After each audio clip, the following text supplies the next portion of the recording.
हाथरस में हुई सोमवार की घटना के पीछे अहम और बड़ा खुलासा हुआ है। घटना के 24 घंटे के भीतर खुफिया एजेंसियों की रिपोर्ट में कुछ चौंकाने वाले तथ्य सामने आए। जानकारी कहती है भगदड़ मचने से हुई 125 मौतों के पीछे सत्संग स्थल पर बनाई गई एक रंगोली है, जिस पर चलकर आरोपित बाबा को निकलना था। दरअसल सत्संग से बाबा के निकलने के बाद बाबा के भक्तों का हुजूम उस रंगोली को बाबा का आशीर्वाद मानकर दंडवत प्रणाम कर रंगोली के बुरादे को अपने साथ ले जाना है। इस दौरान एक साथ हजारों लोग रंगोली लेने के लिए दंडवत हुए और फिर संभलने का मौका नहीं मिला। जानकारी के मुताबिक 2.25 टन बुरादे से रंगोली बनी थी। इस प्रयोजन की जानकारी स्थानीय पुलिस को भी आयोजकों ने दी। फिलहाल इस पूरी जानकारी को उत्तर प्रदेश शासन के अधिकारियों से साझा किया जा चुका है। हाथरस में हुई घटना के पीछे बड़ी जानकारी सामने आई है।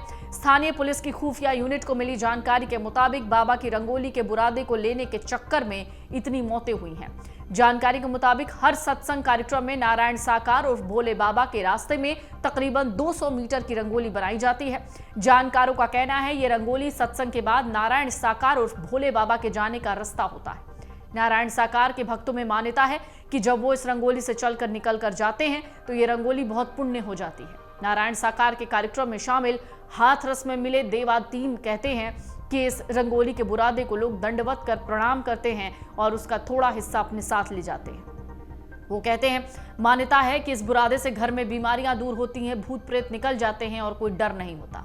इस घटना के बाद लोकल इंटेलिजेंस यूनिट की रिपोर्ट कहती है कि जब नारायण साकार इस रंगोली से गुजरे तो हजारों की संख्या में लोग रंगोली को दंडवत प्रणाम करने पहुंचे। देवता दिन बताते हैं कि वो भी इस कार्यक्रम में थे, लेकिन इतना पीछे थे कि वो रंगोली तक पहुंचे नहीं। उनका कहना है मची भगदड़ को वो सिर्फ कार्यक्रम में आई भीड़ के जल्दी जल्दी निकलने जैसी स्थिति ही समझते रहे। हालांकि हाथरस में लोकल इंटेलिजेंस यूनिट की टीम के सदस्य ने बताया कि बाबा के निकलने के बाद उनकी रंगोली पर टूटे हुए लोग बेकाबू हुए और उसके बाद लोग एक दूसरे के ऊपर चढ़ते चले गए।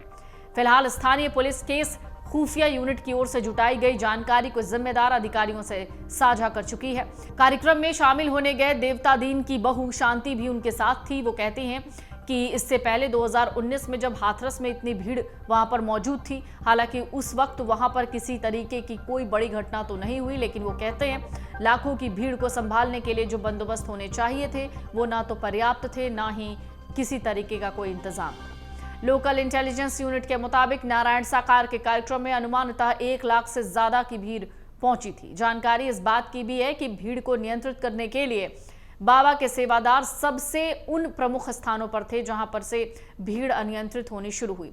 घटनास्थल पर मौजूद लोगों ने अमरउजाला.com को बताया कि बाबा को तो पिछले दरवाजे से निकाल दिया गया था, लेकिन उनकी रंगोली के चक्कर में ये मौतें हो गई। स्थानीय पुलिस के मुताबिक रंगोली के बुरादे से लोगों को बुरादा लेने की जानकारी न तो प्रशासन को दी गई, न ही पुलिस को दी गई थी।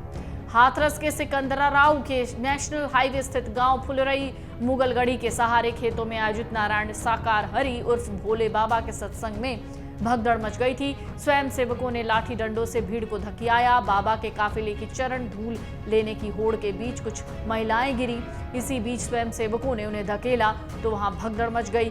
गिरे लोगों को पीछे से आ रहे लोग को चलते गए। इस भगदड़ के दौरान काफी संख्या में लोग NH के सहारे कीचड़ युक्त खेत में गिर गए। उनके ऊपर से भी भीड़ गुजरती चली गई। अगर आप ये वीडियो YouTube पर देख रहे हैं तो हमारे चैनल को सब्सक्राइब करें और बेल आइकन को दबाना ना भूलें। अगर आप Facebook पर ये वीडियो देख रहे हैं तो हमारे पेज को लाइक करें।